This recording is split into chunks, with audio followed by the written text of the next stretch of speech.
Don't call me crazy. Others have had crazier claims than I. No, I assure you, the doll maker is real.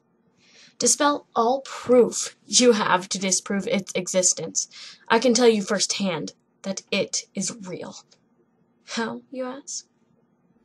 How, you ask, can I prove something that science has claimed a lie? I have seen the doll maker. In a fresh and sober state, I have seen it, and I will never be able to forget it. Oh, how menacing that figure was, taunting my being with a needle and a thread, threatening to sew me shut. Oh, that bitter image of the others who encountered the malevolent being. I am too rash. Let me justify my madness. It was not but a month ago, when ignorance swam through the air and joy was a common word. I had just moved into an apartment complex on the outskirts of the small town of Arrowbrook. It was a nice enough place. It was a fine mix of nature and civilization, truly a perfect living place for a man like myself. I had the movers carry my few items up the dizzying staircase to the top floor, which had become the location of my home. That night I unpacked my slight gear, a series of books on evolution and genetics, my notebooks containing various experiments and notes, and finally, a gag present I received from my friends as a going-away gift, a book on the supernatural. The room was quaint, not much in the way of fancy, but livable. There was no real issue besides its location, that is. Days after I settled into my new home, a weird string of articles on bizarre deaths appeared in the news. On the outskirts of Arrowbrook, in the deep Arrowbrook forests, 5 people were found dead and butchered. All the victims were found stuffed, turned into life-size dolls by some twisted, depraved being.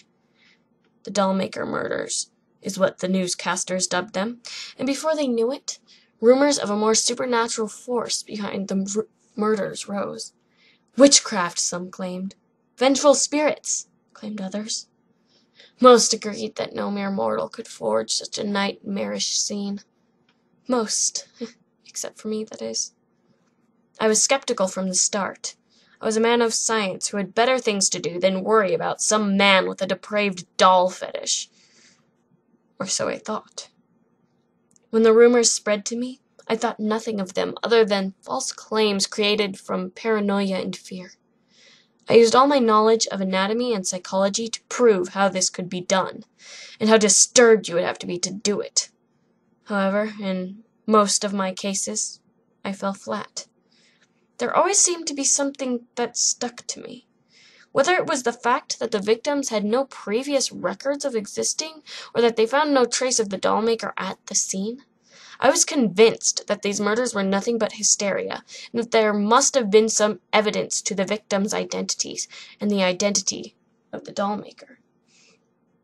It was when I set off on a search for this fabled being, spending 3 days, hopelessly wandering through the Arrowbrook woods, looking for the pitiful shack that many considered Ed Gein's summer home.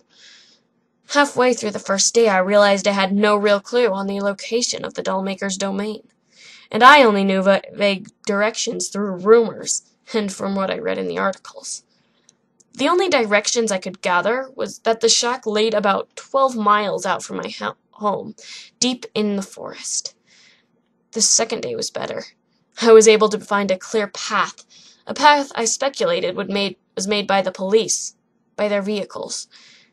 News crew vehicles and ambulances can forge a lovely path in these types of situations. I spend most of the day traveling the ways, but something strange happened at about 6 p.m. I heard a screech. A faint and distant, blood-curdling screech. My head swam with images of murder and human taxidermy, of a man sewing a fellow human being's mouth closed. I quickly dispelled the thought, for I was a man of science, not superstition. The third day was when things truly took a turn for the worst. I was near the shack. I could feel it deep within me.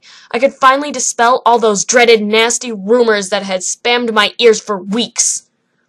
With glee, I sprinted through the path of overgrown and pressed down mosses and broken tree branches until I reached a cloaked figure, standing in the path. Who it was, I did not know. I could barely even tell its gender. Its skin was pale as moonlight, and its face was obscured beyond recognition. It wore a black dress, although it had no sign of a figure. The thing just stood there.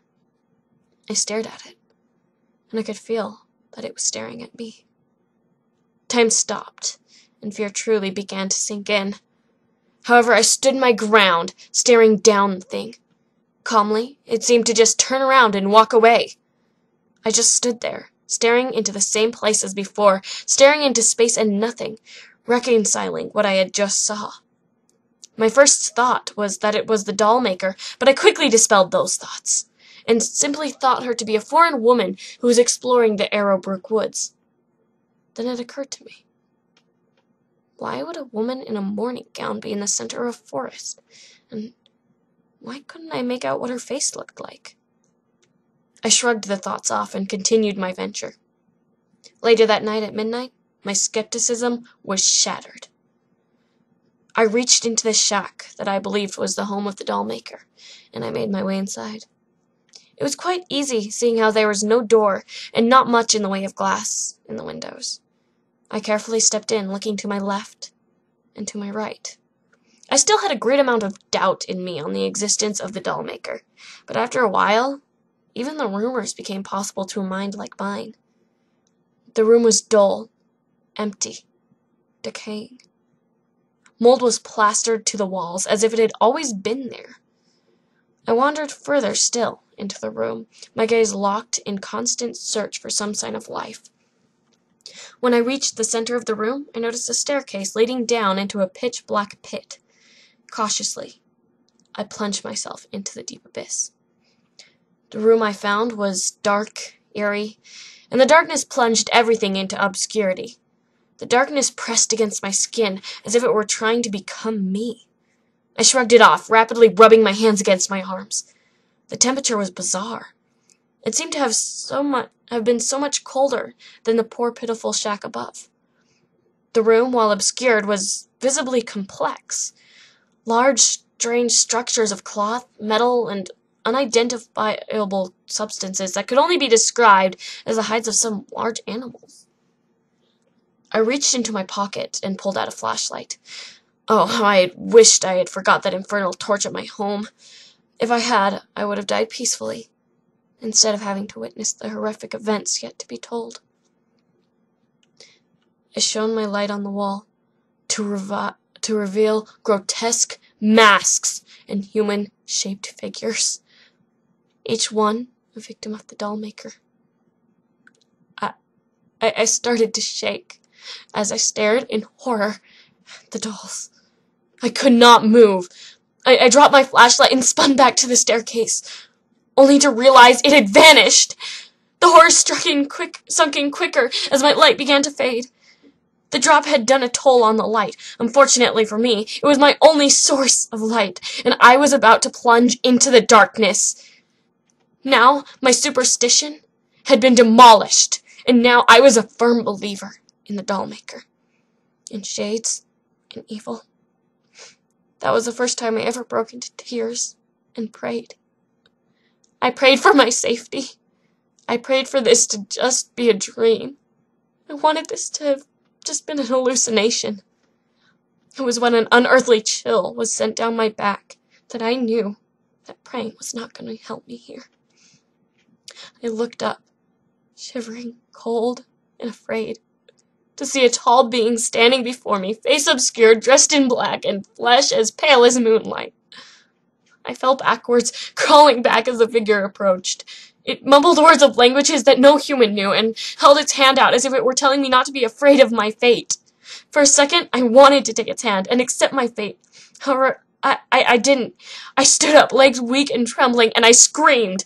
I was not afraid of it, but I told it had no power over me. Time stood still. Me and it were locked in a staring contest. I thought for a second I was free. I was wrong. The creature did not kill me. No, that punishment would be too lenient. Instead, I witnessed the doll maker doing its horrible deeds that I cannot recount in this article.